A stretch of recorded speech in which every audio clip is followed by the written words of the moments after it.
Sí, Muy ya. bien, entonces, mis queridos hermanos, como decía mi esposa, en Elías, en el 19:4, dice lo siguiente: y él se fue, o sea, hablando de Elías, por el desierto un día de camino, y vino y se sentó debajo de un enebro, y deseando morirse, dijo: basta ya, oh Jehová, quítame la vida, pues no soy mejor que mis padres. Y echándose debajo del enebro se quedó dormido. Y aquí luego un ángel le tocó y le dijo: levántate, come. Entonces él miró, y he aquí a su cabecera una torta cocida sobre las ascuas y una vasija de agua, y comió y bebió y volvió a dormirse. Vemos factores tan importantes aquí, mis hermanas, que tenemos que reflexionar sobre ellos. Primero, hay ascuas, o sea que había fuego encendido, fuego que estaba encendido. ¿Y quién lo encendió? Pues nada más y nada menos que el Señor lo mandó a encender. Adicionalmente, dice: había una torta cocida sobre este fuego, ¿verdad? Para que hubiera una torta cocida tendrían que haber puesto una especie de plato o paila o alguna cosa parecida, mis hermanos, ¿verdad? Y una vasija de agua, y comió y bebió y volvió a dormirse. Quiere decir que aquí estos tres factores influyeron de una manera tal que a él le dio la paz que él estaba necesitando, pero no del todo. Vamos a ver más adelante que nos explique un poquito aquí la hermana Jackie. Entonces estamos relacionando a Elías con la depresión, con la tristeza, porque él dice que basta ya, que ya quiere morirse. Y no quería aceptar lo que él estaba viviendo, o sea, era como una huida. ¿Y de quién estaba huyendo? Elías estaba huyendo de la amenaza de Jezabel. Acuérdese bien que es una amenaza. Y le amenazó porque él había destruido a 400 profetas, que realmente eran como 800 profetas de Baal que servían a Jezabel. Y él, por orden de Dios, mire, por orden de Dios, fue y los degolló, y fue todo el sacrificio, todo el lugar del sacrificio encendido y aprobado por Dios, porque el pueblo de Israel no quería, no entendía a quién debía de servir. Mire qué terrible es tener ese montón de confusiones en la cabeza. Israel ya no sabía si servir a Dios, al Dios verdadero, o servir a los dioses de Jezabel, que era Belzebú, porque había un sincretismo, mezclaban todo. Puedo hacer esto, pero también puedo hacer lo otro. Pero puedo reunirme, pero puedo más allá. Entonces, vemos que eso había quitado y minado poco a poco la fe del pueblo de Dios. Entonces la Jezabel se levanta con semejante fuerza a quererle destruir a Elías. Y realmente Jezabel nunca le puso un dedo a Elías, nunca.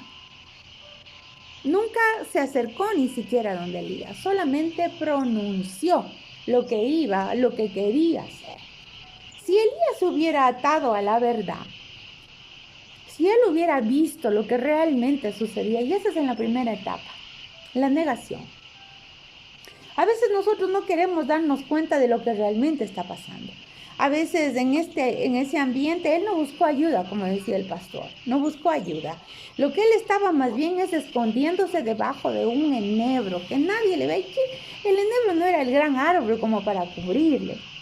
Y es importante que cuando nosotros pensamos que la negación es más bien un lugar seguro, es un lugar de pérdida, es un lugar en el cual no tenemos el acceso ni siquiera, porque a veces nos encontramos, no hay amigos, no hay amigas, o si hay amigos y hay amigas, son aquellos con los cuales tú no tratas del problema. Y no le digo que debe tratar con todo el mundo, hay que buscar personas específicas. Y es bueno salir en esa etapa con muchas personas y conocer y hablar y un poco disiparse. Sin embargo, en medio de esto, también hay que pedirle al Espíritu de Dios. En Isaías 51:3 dice: ciertamente consolará Jehová a Sión, consolará todas sus soledades. Y cambiará su desierto en paraíso, y su soledad en huerto de Jehová. Se hallará en ella alegría y gozo, alabanza y voces de canto. Entonces, si vemos que en esta etapa de la negación, es como que también viene una vergüenza. ¿Por qué me está pasando esto? ¿Verdad? A veces es más importante el negar el hecho que en sí la pérdida de lo que haya pasado, el suceso grave que haya pasado. No le podemos dar una sentencia al suceso porque no se puede dar una sentencia al suceso. Dios dirá y Dios evidenciará quién mismo es. Pero vemos algo importante en lo que veía mi esposo y lo que veíamos de Elías. Dios estaba ahí. Aunque nosotros neguemos lo que nos está pasando, aunque no entendamos, aunque estamos con el shock, nunca me esperé, nunca me di cuenta cómo es que mi carro se le bajó las llantas y toda la vida he estado, y hasta por eso podemos entrar en una depresión si alguien nos robó las llantas del vehículo. Entonces, lo importante aquí es saber que Dios va a mandar un auxilio. ¿Quién mandó en esta etapa el auxilio? No fue el humano, aunque es bueno buscar apoyo, fue Dios. Y Dios no le dijo, no te va a pasar nada malo. No le dijo eso. Le mandó angelitos, que le den comidita, que le den cariñito, que le den al pastor, como dice, fueguito, ¿verdad? Que le dé fuego, Calor. que le dé calor. No le dijo, esto va a cambiar. No le dijo. No le dijo, porque a veces nosotros decimos, no, es que ya te va a pasar. No, déjele.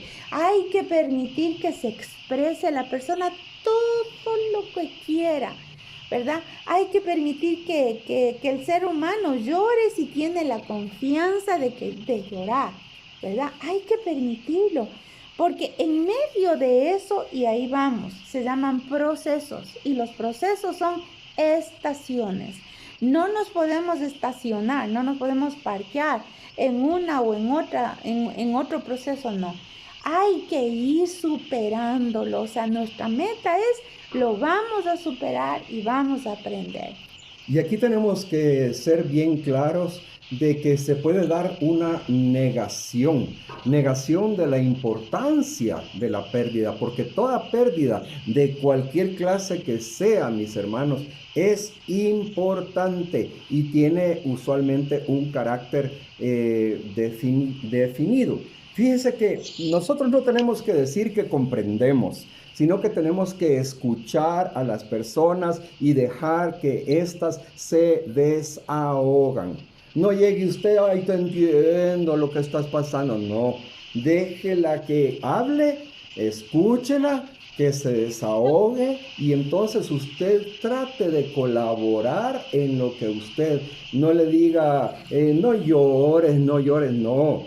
Llora todo lo que quieras, todo lo que necesites llorar. Derrama cuantas lágrimas tengas en tus ojos y déjela.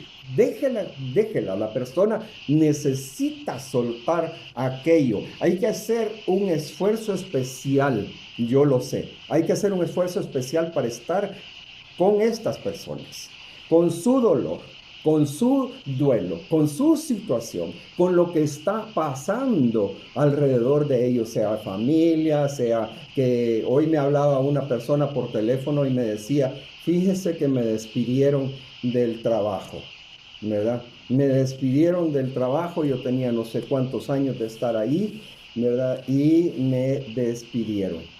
Bueno, ¿yo qué es lo que hice? Simple y sencillamente escucharle. ¿Por qué? Porque ella tenía que soltar esa angustia, soltar ese dolor, soltar esa desesperación de que qué es lo que voy a hacer de ahora en adelante. ¿Ya? Ahora bien, algunos dicen que Elías tuvo una crisis de fe, que Elías tuvo una falta de contentamiento en medio de todo, ¿verdad? Porque dice, todo lo puedo en Cristo que me fortalece. Amén. Pero también hay que ver algo que es bien importante, que él era genuino. Amén. Él era genuino. Era tiempo de llorar, sí. Él decía todo lo que sentía, basta ya, me quiero morir ya, hasta los pecados de mis papás me están alcanzando. Pero cuando nosotros somos genuinos, viene el Espíritu de Dios y nos auxilia para poder discernir entre lo que es y lo que no es, ¿ya? No es falta de fe, no es que tú no tengas una fe extraordinaria para mover una montaña. Cuando alguien está en un duelo y está en una pérdida, es muy trágico que le digan que no tienes fe. No, no, no, no, porque el corazón está dolido, el corazón está quebrantado. Y aunque yo trato de sacar fuerzas de flaqueza, es como que me tiembla y me tumba y me quiero morir. Pues es algo muy especial, que el Señor sí nos conoce como somos.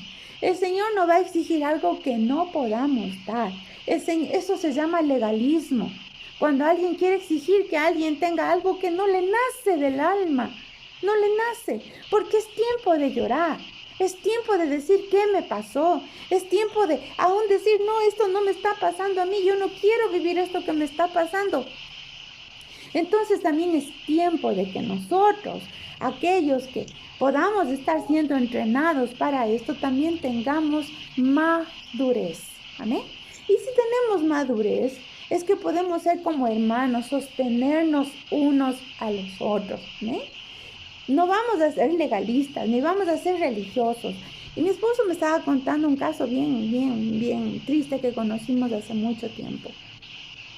Es el caso de la pérdida de la hija de Gigi Ávila, ¿ya? Gigi Ávila tenía una hija que se llamaba Carmen, creo que era la mayor. Y ella había sido un poquito ovejita del mundo, por decir así. Quizás no pudo incrustarse en la vida cristiana, no sabemos. Por eso es que nunca hay que juzgarme. Resulta de que ella se casa. Y se casa con uno que decía que era cristiano. Este muchacho tenía ataques de ira y ataques de violencia. Y la respuesta de su papá, de Gigi, era: ora, mijita, ora, mijita. Él oraba, él era un hombre de ayuno, de oración muy fuerte, muy poderoso. Y tal es el caso que Dios en su supremacía, en su universal orden que él tiene, permitió que este hombre le diera un mal golpe a esta mujer y murió. La hija de Gigi Ávila murió. Todo el mundo le criticaba, y dónde estaba tu fe, y dónde esto, por qué no la protegiste, y por qué aquí, por qué allá. Y mucha gente puede tener diversidad de criterios. Pero le voy a decir, nadie sabe lo que realmente está pasando cada persona. Nadie sabe. Nadie sabe lo que este hombre debe haber padecido, sabiendo lo que le estaba pasando a su niña, a su hija mayor, y no poder hacer nada. Ella vivía en Miami, por ahí, y él vivía en Puerto Rico. No podía ni llegar físicamente para decir: hija, te saco de aquí y vamos a la casa, ¿verdad? Quizás ella comentó algún tiempo, pero después ya no comentó nada, porque decía: la única respuesta que me dan es ora. O la única respuesta es por tu culpa, por tu culpa, por tu gran culpa. Tener fe que él va a cambiar, ¿verdad? No sé, alguna situación así. Por eso cada vida es un mundo completo. No es la misma receta para todos. Cuando esta muchacha murió, efectivamente llegó Gigi Ávila. Pero no se dio cuenta las personas que estaban alrededor, que él también estaba pasando una depresión. Se le acabó el sueño de que su hija tuviera un esposo creyente. Se le acabó el sueño de ver a sus nietos de esa hija. Se le acabó el sueño, inclusive de verse de alguna manera en una familia, en una Navidad, toda la familia juntos. Se le acabó. Pero la mejor manera que él inició fue contando lo que le pasó. 15 días después él empieza a predicar al respecto. Y empieza a sacar todo lo que él había vivido. Sí, muchos le juzgaron, pero dentro de eso él ya no podía negar lo que estaba ahí. Hubo un tiempo, un proceso. Podemos decir: es que me culpé yo, es que yo hice mal. No, aquí ya no hay nada. Aquí hay que aprender a sobrevivir. Las culpas son del diablo porque Cristo ya nos liberó. Pero entonces él podía abrazarse a la ira y no lo hizo porque la siguiente etapa, cuando él se dio cuenta de realmente lo que pasó y cómo sucedió, podía haber sido la etapa, pero no fue así, la ira, pero no fue así. Y yo después le voy a contar lo demás. Mis queridas hermanas y hermanos, fíjense que muchas veces dentro de las relaciones hay factores, los factores económicos, los factores de la estabilidad, por ejemplo, dentro de la relación. Estos pueden romperse precisamente por la falta de comunicación, porque no hay comunicación, solo andamos por las ramas, pero no vamos al centro, o sea, no vamos al tronco de lo que está sucediendo. Y aquí quiero tomar por un momento Primera de Reyes 19:7, que dice, y volviendo el ángel, fíjese, segunda oportunidad, volviendo el ángel de Jehová la segunda vez, lo tocó a Elías, diciendo, levántate y come, porque largo camino te resta. Le está diciendo claramente qué es lo que tiene que hacer. Levántate, come, largo camino te resta. Y de ahí dice que caminó durante 40 días y 40 noches hasta el monte de Horeb, ¿verdad? El monte de Dios. Y ahí se metió él en una cueva donde pasó la noche. Y vino a él palabra de Jehová, el cual le dijo, ¿qué haces aquí, Elías? Entonces, mis hermanos, ahí viene lo que podemos nosotros llamar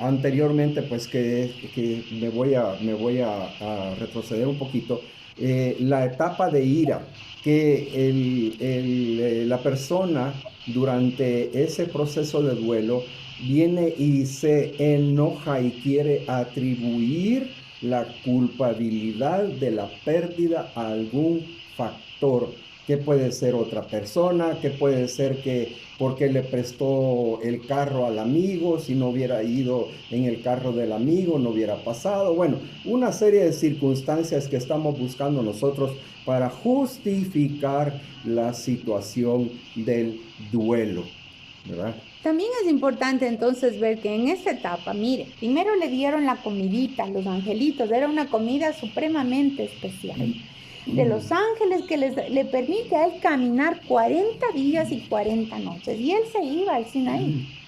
Imagínese usted. Porque ese era el monte de Dios, era conocido por los israelitas. Él se fue al monte de Dios a refugiarse, a Horeb.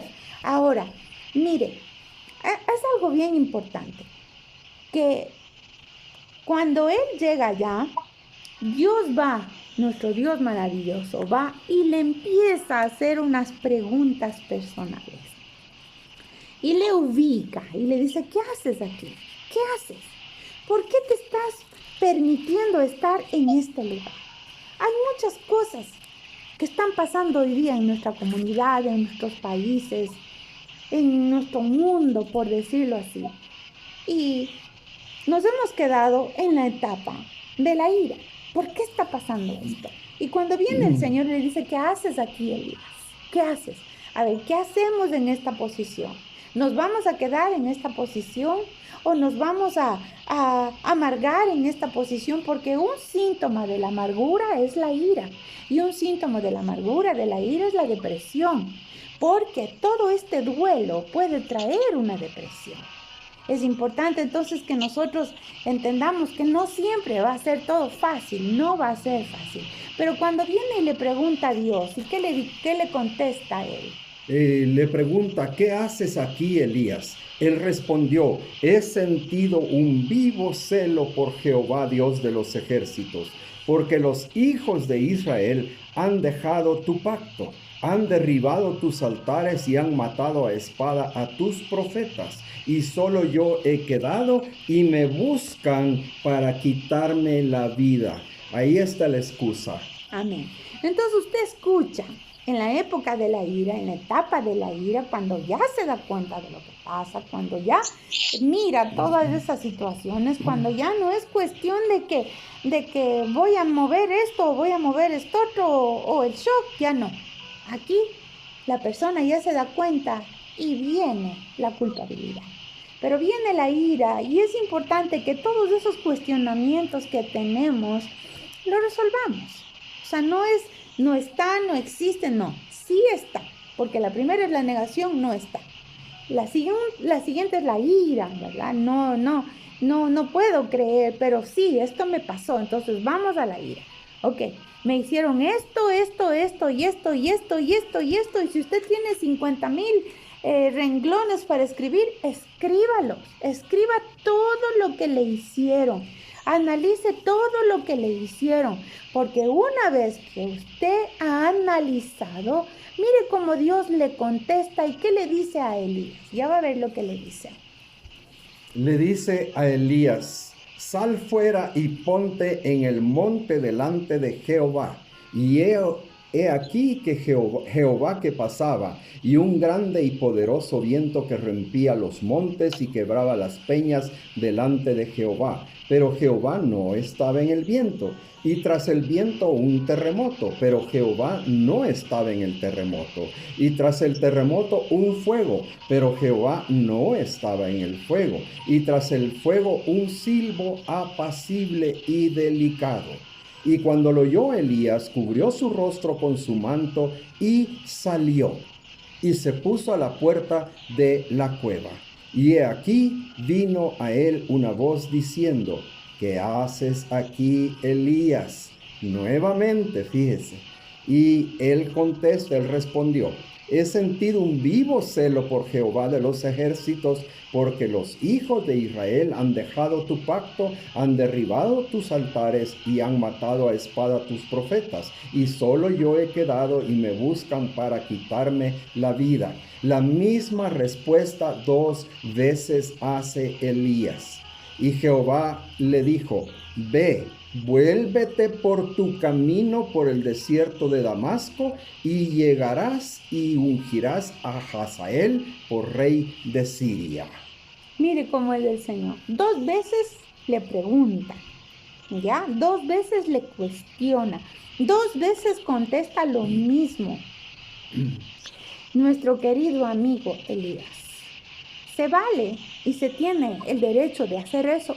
Sí, sí se tiene el derecho. No es falta de fe. Eso es parte de lo que Dios quiere que aprendamos. Porque es algo que se va a ir desarrollando en nuestros sentidos espirituales. Porque vino el terremoto y ahí no estaba Dios. Y le enseña, le especifica. Si antes te pasó lo que te pasó, no escuchabas mi voz en esos momentos de gravedad. No quiere decir que no escuchabas la voz siempre, porque Elías era un profeta y lo que él decía de Dios se hacía. Pero en esos momentos de gravedad en que él se sentía atacado y ofendido, es como que se le cerró la frecuencia espiritual. Entonces le va y le da una pequeña clase de discernimiento. Y le dice: yo no estoy en las cosas rimbombantes, yo no estoy en las declaraciones poderosas, yo no estoy en los actos que van a desarrollar o van a permitir que tú crezcas en este problema. Tienes que quedarte en paz. En el silbido apacible me escucharás. Yo puedo argumentar aún con Dios. Yo puedo argumentar con lo que me ha sucedido. Yo puedo reclamar, gritar y llorar. Pero cuando en mi alma ha venido ese desahogo, entonces entiendo el apacible fluir del Espíritu Santo y que Él está en control. Sea lo que sea que vivamos o que muramos, somos del Señor. Jamás esté usted buscando artificios en esta etapa. Mire que es tan delicado, porque luego de esto, como que ya nos deshacemos de la ira. Pero mire que esto es como una ola. A veces estoy arriba, a veces estoy abajo. Es como las olas del mar. Y también estas etapas pueden repetirse y pueden variar. En alguna ocasión alguien le comentaba, todos los procesos de restauración pueden durar de 6 meses a 3 años. No quiere decir que son 3 años, pero en esos 3 años usted ya se va a sentar fortalecida y conquistada. ¿Qué pasa en esos 3 años o en esos 6 meses? Quizás para unos es más rápido, para otros es más lento, pero cuando se dice este tipo de números, que hablo 3 años, es para que no te desesperes y no quieres ya, porque la ira quiere ahorita, ya quiero, no me imagino verme de aquí a 3 años en un problema y tal vez en medio después de la ira viene la negociación. ¿Y qué es la negociación?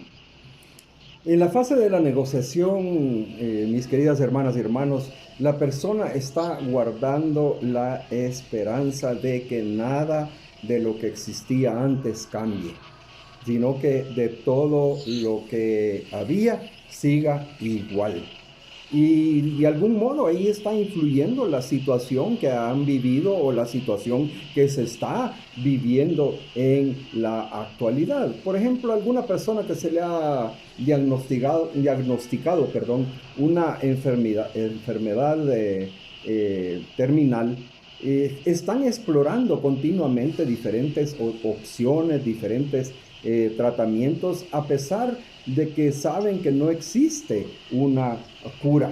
Una cura ¿Verdad? posible. Y en el caso de las parejas, mis queridos hermanos, muchas personas creen que van a poder volver con su pareja si empiezan a comportarse de otra manera. Pero démonos cuenta, nosotros somos como somos y como Dios nos ha hecho. Y si tenemos un esposo o una esposa, él o ella nos ha aceptado desde un inicio tal y como el Señor nos creó. Y no hay que dejar que el hastío, mis queridas hermanas y hermanos, y el desamor haga que vivamos como extraños. Tenemos a Dios con nosotros. No nos apartemos del camino de Dios porque Él nos va a enseñar. Ahora bien, yo sí quiero decir algo aquí. Usted no va a dejar que le estén aporreando y va a seguir con la misma situación dentro de su hogar. Llámese hombre, llámese mujer, el que esté aporreando el uno al otro. Usted va a buscar una solución aquí en la tierra, pero también va a buscar la solución que Dios le va a dar en el cielo, porque Él nos da el discernimiento. No deje que llegue el sentimiento de impotencia. Ay, no puedo.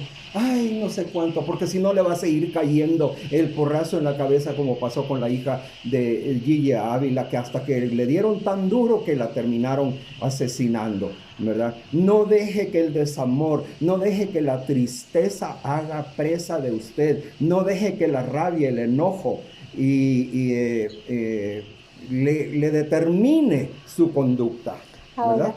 Antepóngase a eso. Ahora, como decía, dentro de la negociación, a veces cuando estamos en este proceso del duelo, que duelo es una pérdida, es una ruptura, es un quebrantamiento, es un trauma, un shock, todo lo que usted quiere, es una noticia inesperada, todo eso. Dentro de lo que es la negación, ya tuvimos la ira, ¿verdad? Ya tuvimos la negación, pero dentro de la negociación, ¿qué es? Tratar de cambiar uno para que la situación mejore y sea diferente, ¿ya? Yo voy a ser, como decía, la mejor esposa, voy a ser el mejor trabajador, aunque mi jefe sea un hostigador, un acosador sexual, yo veo como necesito, como hago porque yo necesito mi trabajo, en lugar de buscar otro trabajo.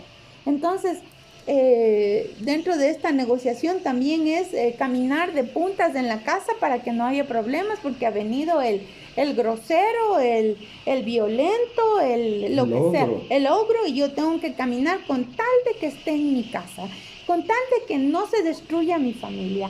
Pero aquí hay que trabajar mucho el autoestima, porque dentro de esta negociación, que usualmente propone el temor, el miedo y el no saber qué va a pasar en el futuro, el autoestima se puede ver acabado en el piso, porque quien está proponiendo el cambio y el soporte de toda la situación de la tristeza es justamente la persona que está consciente de lo que sucedió.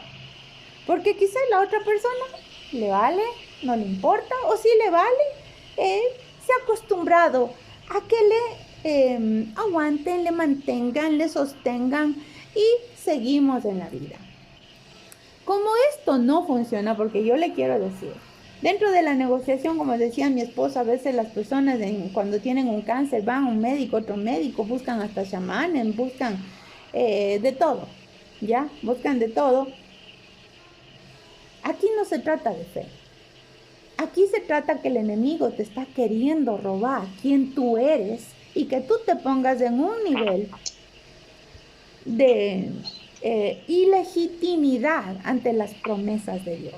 Nosotros sí tenemos que declarar las promesas de Dios, nosotros no nos podemos quedar, pero no es como yo quiero ni a mi manera, no es en el tiempo que a mí me parece, no es poniéndome como un rodapiés en la casa, no es tampoco dándome golpes de pecho. Yo tengo la culpa, tú no tienes la culpa. Yo soy la iracunda, yo no te tengo que decir estas cosas. Yo ya te conozco, yo no te voy a molestar.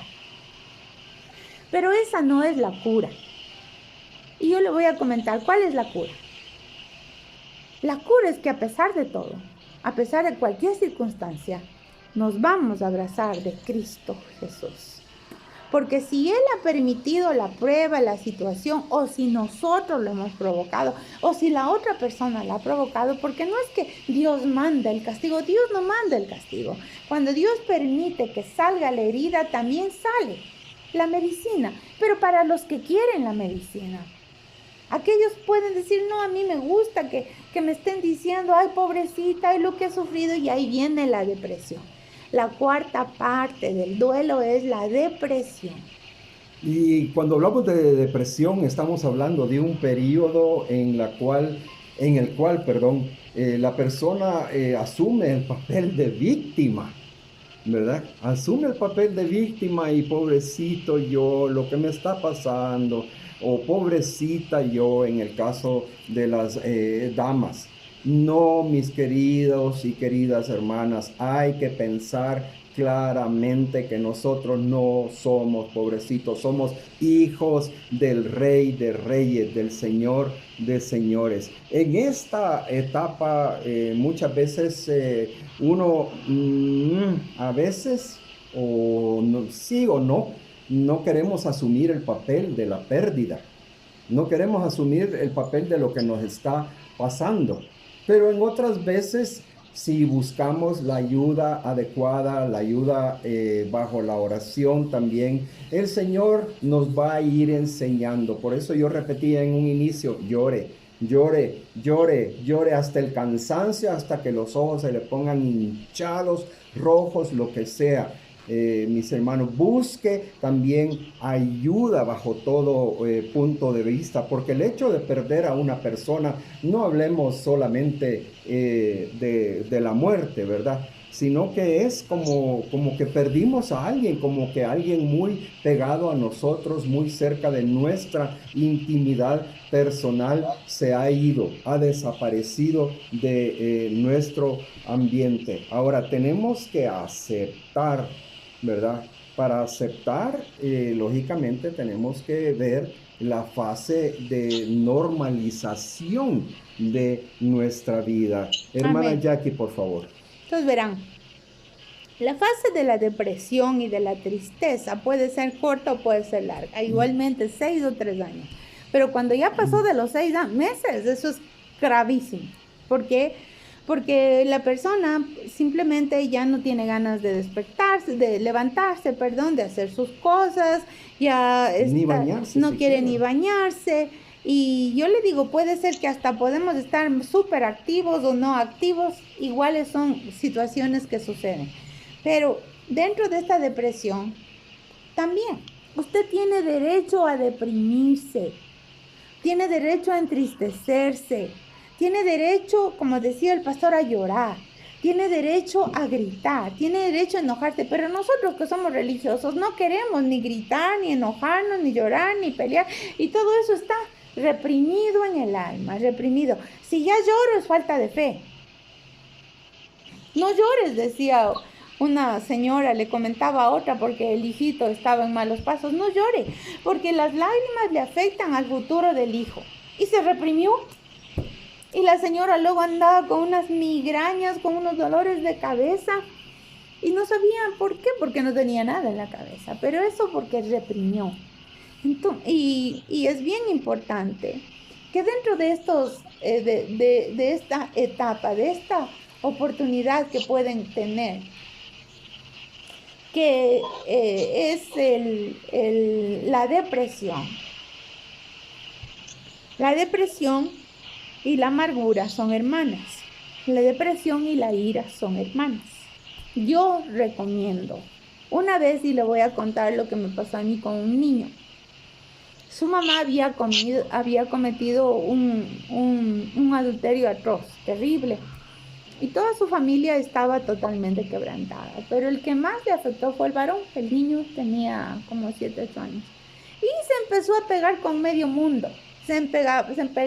Pegaba con todos los niños, le contestaba mal a la maestra.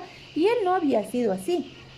Entonces, el Señor me permitió hacer una estrategia. Y es lo que yo le digo. A veces puede coger usted un cojín, una almohada de su casa y hacer cuenta de que esa almohada, ese cojín, es la situación que le está pasando. Si quiere, le puede golpear a la almohada, le puede gritar a la almohada. Esto es una terapia personal delante de Dios. Amén. Aún Jesucristo, Él lloró y gemía en el Getsemaní. ¿Sí? Él gemía. No es nada raro que nosotros tengamos que llorar y clamar. Es normal. Nosotros como seres humanos tenemos esas emociones. Y entonces este niño no podía sacar las emociones. Le dije a la mamá, a la abuela: traiga una piñata. Y dentro de esa piñata le pusimos con el niño todo lo que le quería decir a su mamá. Escribía. Nunca supe que él escribió. Pero el niño: ya acabaste, ya. Vuelva otra vez, revise qué más. 3 veces estuvo en eso, revisando. Cuando terminó, le pusimos en un arbolito y le dio ese niño hasta cansarse. Le desbarató todo lo que se puede imaginar de la piñata, ya ni me acuerdo qué era. Le dio con el palo de la escoba y dale, y se cansaba. Ya te cansaste, otra vez, y dale. Y fíjese que el niño se sanó. Porque la depresión le quería atacar su alma. ¿Sabe lo que es un niño deprimido? Que no tenga esperanza. Que no sepa a dónde va su futuro. Que todos los sustentos de la vida le han fallado. Pero Dios no falla. Él nunca falla. Pero tampoco te exige lo que tú no puedes hacer. Y eso es hacer una vida religiosa diciendo: no, a mí no me pasa. Y también le voy a contar. Yo supe de una iglesia que hubo un pastor que murió. No me acuerdo por qué murió. Y era joven. Y era pastor de los jóvenes. En esta iglesia hicieron fiesta de que el pastor de los jóvenes se murió. ¿Sabe qué pasó? Que un montón de deprimidos se quedaron ahí, los jóvenes, porque no les dejaron llorar al que se murió. Entonces decimos: ¿cómo estás bien? No, yo estoy bien porque soy cristiana, él está con el Señor, aleluya, gloria a Dios. Pero yo me quedo aquí, me quedo sufriendo. Yo me quedo con la circunstancia de que soñaba que el pastor me enseñe X, Y, Z, de que qué lindo que cantaba, quería que me enseñe el piano. Y en medio de todo, cuando la religiosidad aparece, es porque Jezabel está apareciendo. Oiga lo que le estoy diciendo. Porque Jezabel quiere que hagas máscaras, quiere que hagas, disfraces. El Cristo, que es el verdadero Dios, te entiende, te comprende y quiere acompañarte en el proceso. Y luego, pastor. Perdón, Sí. Yaquita, ahorita se me viene algo a la cabeza y apoyándonos aquí en la palabra del Señor en Amós 6:7 dice: por tanto, ahora irán a la cabeza de los que van a cautividad y se acercará el duelo de los que se entregan a los placeres. ¿Cuánta gente cuando entra en depresión se dedica a tomar alcohol, se dedica a tomar drogas? Y es la excusa de buscar un medio como aplacar el dolor. Y sucede absolutamente todo lo contrario, porque cuando se pasa del alcohol a lo que es la resaca, la goma, el chuchaqui o como le quieran llamar, la depresión se hace mucho, mucho más grande. Porque la depresión alcohólica es tremenda, mis queridas hermanas y hermanos.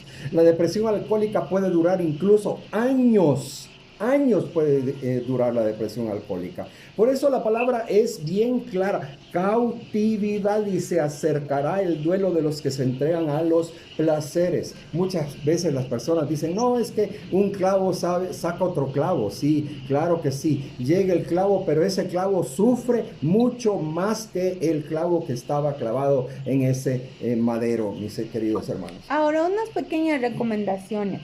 Siempre tenemos que buscar apoyo, ¿ya? Buscar comunicar, no lo que nos está pasando específicamente a toda la gente, pero sí apoyo familiar. Amén. No debemos buscar la soledad, aunque podemos estar tan ocupados, estamos solos. Entonces es importante, igual que salgamos o que conversemos ahorita, por eso la pandemia no se puede, pero que conversemos y conversemos de cosas que no sean tan importantes como las que nos está pasando. Esos espacios de bienestar, ¿verdad? Esos espacios en que solo te puedes reír, aunque sea de un cacho, de un chiste, de lo que sea. Y también, que es bien importante, no estar queriendo recordar lo que ya pasó. Ya pasó, ya pasó. No ande de Sherlock Holmes, yo les sé decir. No ande de espía, porque se va a encontrar con casos graves y peores. Hay oportunidades en que toca porque toca, pero no profundice tanto que su alma se quede anclada. Más bien, de manera gradual, vaya dejando las cosas en las manos del Señor. Estamos conscientes del suceso. Cuando nosotros decimos, no pasó, el enemigo lo trae a cada vez, no. Sucedió, pasó. Me he enojado. Tengo el derecho de enojarme. Amén. Si he estado también con la negociación, si es que hago, también eso tiene su derecho. Que lo haga es muy diferente. No lo debe de hacer porque no se debe tomar decisiones precipitadas en estas etapas o decisiones que marquen tu vida en estas etapas. No sé, porque todo es emocional. ¿Me está entendiendo? Todo es emocional. Si yo en la negociación digo, ya, verá, señor vecino, le perdono que me robó mi carro de $30,000, no se preocupe, quizás otro día usted me paga, pero yo sé que usted necesitaba para pagar el hospital del COVID. No se puede, no es conveniente, porque viene la injusticia. Y luego que todos revisamos y que lloramos, nos deprimimos, estamos entendidos de todo lo que pasó, tratar de no estancarse, amén. Finalmente, respiramos. Sí me pasó. Esto pasó. Yo ya sabía desde hace mucho tiempo que esto iba a pasar. Dios me estaba anunciando. Dios me estaba hablando. Pasó. Ahora, ¿qué es lo que he sacado? Que de lo que me pasó, soy mejor persona. Pastor. Ahora bien, en ese punto nosotros tenemos que tener siempre el pensamiento de que el Señor está con nosotros y que vamos a salir adelante, porque las cosas no son en nuestro tiempo, sino que son en el tiempo de Dios. Lo hemos dicho muchísimas veces, ¿verdad? Pero no me voy a cansar de repetirlo. Nosotros no tenemos que dar nuestro brazo a torcer, tenemos que seguir pidiéndole al Señor de que nos dé una guía. Miren, después de la fase que acabamos de ver de la depresión, viene la fase de lo que es la aceptación, y lo vamos a hacer rápidamente porque el tiempo ya nos está comiendo. ¿verdad? La fase de aceptación se relaciona directamente con aquello que usted no puede evitar y es la pérdida. Se perdió, la perdió, no lo puede evitar, no lo puede revivir, no lo puede cambiar, ¿verdad? Y por lo consiguiente, usted tiene que pasar el proceso de duelo.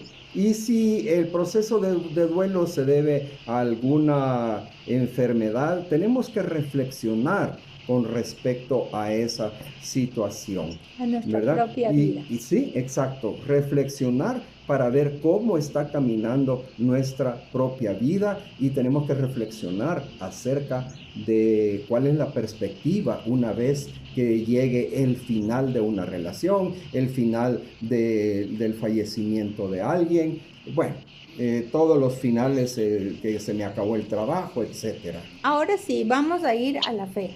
Y en esta parte vamos a relacionarnos con que haya pasado lo que haya pasado, Dios me devolverá 7 veces lo que el enemigo robó. Pero no es igual, es superior. ¿Se está dando cuenta? No es igual. Si antes tenías un zapato café hermoso, hoy te va a dar un zapato precioso que nunca se va a acabar y que va a ser superior en gran manera. Porque ya no eres la misma, ya no soy el mismo, ya no voy a tener lo que antes tenía, porque Dios es un Dios que recompensa. Pero yo decidí pasar lo que Dios quería que yo pase para aprender su total bendición en las diferentes etapas de mi vida. Con esto creo que terminamos, ¿verdad, pastor? Sí, solo quisiera que tengamos en cuenta que el duelo es un proceso normal en la vida, no es una situación patológica, ¿ok? Proceso normal en la vida. Amén. Vamos a ir en cada etapa de la mano del Señor, creyendo que Él me va acompañando. Amén. No vamos a acelerar los procesos, porque usted nunca puede saltarse los tiempos de Dios. Si se salta en algún momento de la vida, le va a cobrar la cuenta, la deuda, el no haber respetado lo que Dios quería que pasemos. En el nombre de Jesús los bendecimos y pues con esto creo que hemos terminado lo del duelo.